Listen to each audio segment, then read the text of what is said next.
सौभाग्य की एक बात यह कि बिहार में फिर पुल गिर गया। यह पुल तो कटिहार में अभी बनना शुरू हुआ था कुछ दिन पहले ही। कह रहे हैं कि लगातार बारिश पड़ी और गंगा में बहाव तेज हुआ पानी का और पिलर गिर गया। लेकिन पुल अभी क्यों बनाया जा रहा था? यह पुल पिछले साल बनकर तैयार होना था। 2023 में इसको बनकर तैयार हो जाना था, लेकिन सारा प्रोसेस ही लेट चल रहा था। डिजाइन वगैरह पास होने के बाद जमीन को पुल के लिए लेकर और ठेका देकर अब जाकर काम शुरू हो पाया था। शुरू हुए 3 हफ्ते भी पूरे नहीं हुए थे कि गिर गया पुल। लेकिन लेट हो गया तो हो गया, बारिश के मौसम में कौन पुल बनाता है? बारिश के टाइम लोग सिंगल ईंट की दीवार तक खड़ी नहीं करते, और यहां गंगा नदी पर पुल बन रहा था।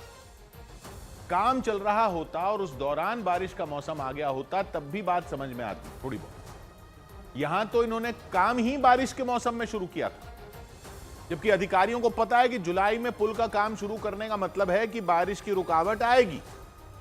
वहां के बच्चे बच्चे को पता है कि अगस्त में तो वहां गंगा में पानी बहुत बढ़ जाता है, नदी में उफान आता है। फिर भी इस मौसम में पुल बनाए जा रहे थे। ये कैसे विभाग हैं जिनके हर काम पर समझ ही नहीं आता कि रोएं या हंसें? अभी कुछ दिन पहले इसी ग्रामीण कार्य विभाग ने वहां अररिया में बीच खेत में पुल बना दिया था। सड़क बाद में बनती रहेगी। यहां जुलाई अगस्त में पुल बनाने का काम शुरू कर दिया। नदी नीचे से पूरे उफान पर चल रही है, लगातार बारिश होती जा रही है, लेकिन इन लोगों ने कंस्ट्रक्शन का काम शुरू कर दिया। जब इतने पुल गिर चुके हों, जब इतनी उंगलियां उठ रही हो विभाग पर, जब इतनी छींचा-लेदर हो चुकी हो अधिकारियों की, तब तो थोड़ा सा ध्यान दे देते कि बारिश में काम रोक देते। लेट तो वो हो ही चुका था, 1 साल लेट चल रहा था। अब क्या मुंह दिखाओगे? लोग यही तो कहेंगे ना कि इनके इंजीनियरों को इतना भी नहीं पता, तभी तो इनके पुल गिरते रहते हैं।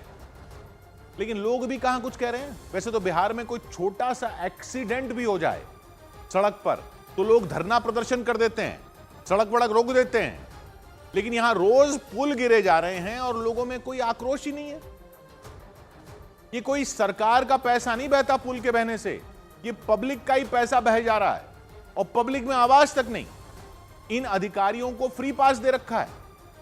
जाति, समुदाय, धर्म के नाम पर तो खूब लोग निकल आते हैं विरोध करने। पुल गिरे जा रहे हैं तो गिरते रहे। कमाल है। जब तक असली मुद्दों पर आवाज नहीं उठेगी, तब तक कुछ नहीं होने वाला। इन अधिकारियों को तो लगता है कोई फिक्र ही नहीं पब्लिक के पैसे की। तभी तो पब्लिक हर ऐसी घटना पर मानती है कि भ्रष्टाचार हुआ होगा और हिस्सा सब अधिकारियों में बटा होगा, और फिर पब्लिक मानकर बैठ जाती है कि ऐसा तो चलता रहेगा। क्योंकि किसी को लगता ही नहीं किसी का नुकसान हुआ है। पुल बन रहा था, पुल गिर गया, किसी की जान तो खतरे में आई नहीं, इसलिए कोई ज्यादा लोड लेता नहीं। और इसी लॉजिक को लगाकर लोग बस तमाशा देख रहे हैं, देखे जा रहे हैं पुलों के गिरने का, कि पैसा तो सरकार का गया या ठेकेदार का गया। अरे आपका गया है पैसा, आपसे ही वसूला है सरकार ने। अधिकारियों को जब तक कोई डर नहीं होगा अपने पैसे और अपनी नौकरी का ना, तब तक आपका पैसा यूं ही बहता रहेगा। सौभाग्य की एक बात,